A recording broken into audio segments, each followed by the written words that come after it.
YCP హయాంలో నలుగురు కులాలకి నలుగురికి ఇచ్చిన డిప్యూటీ సీఎం పదవి అనేది ఒక రబ్బర్ స్టాంప్ అంటారు. దేనికి ఆ పదవులు అని చెప్పి అంటారు. బీసీలు నాకు అవసరం లేదు, బీసీలతో నాకు పని లేదు, నాకు పవన్ కళ్యాణ్.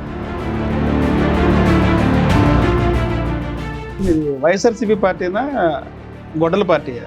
నైతిక విలువల్ని పతనం అంచులకు తీసుకెళ్ళినటువంటి నాయకుడు దిగజారుస్తూ వచ్చాడు. అనుభవం పేరుతో అధికారం కోసం ఎన్ని అబద్ధాలైనా రాజకీయ భాషని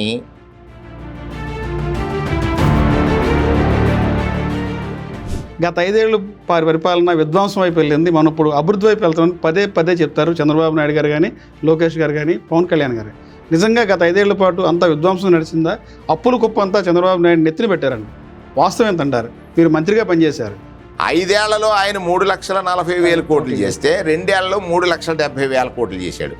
ఆయన డీబీటీ ద్వారా పంచిన దానికి సాక్ష్యం ఉంది.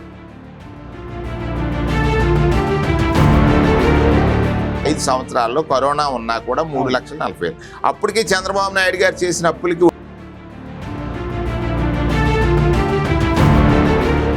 పోలీస్ యంత్రాంగం నేను చెప్పినట్టు చేస్తాను. నేనేంటంటే రాజ్యాంగబద్ధ పాలన చేయట్లేదా? కల్లుగీత కార్మికులకి మద్యం దుకాణాల్లో దానికి సంబంధించిన షాపులు కేటాయించి తెలుగుదేశం నాయకులు ఉంటారు కదా కొంతమంది, కోల్పోయి బాధపడ్డ వాళ్ళకి వీళ్ళని అడ్డు పెట్టుకుని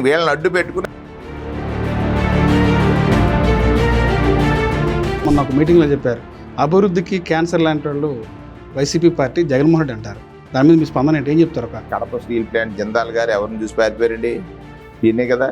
అది జరిగిన 151 సీట్ల నుంచి 11 సీట్లు పడిపోవడానికి ప్రధాన కారణం ఏంటంటే 23. మరి 23 పడిపోకూడదా? ఇప్పుడు జగన్మోహన్ రెడ్డి గారు ఒకసారి ముఖ్యమంత్రి, మరి ఆయన 3 సార్లు చేశాడు కదా అప్పటికి.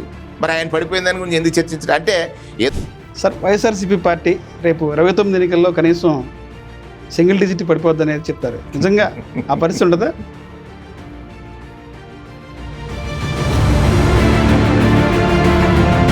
ఆయన ఇంటికి కరువు వస్తుంది అనేది ప్రజలందరికీ తెలిసింది. పిల్లి సుభాష్ చంద్రబోస్ గారికి చెల్లుబోయిన వేణుగోపాల్ గారి మధ్య విభేదాలు ఇంకా ఉన్నాయా, లేదంటే ఇద్దరు అలయబలయ్యారు? ఇంకో నాన్నగారు 5 తరాలు అయితే ఇంకో 10 తరాలకు వెళ్ళాలి అనేటువంటి ఆలోచనతో ఆయన పనిచేశారు. లేదా ఆయన కూడా 4 అబద్ధాలు చెప్తే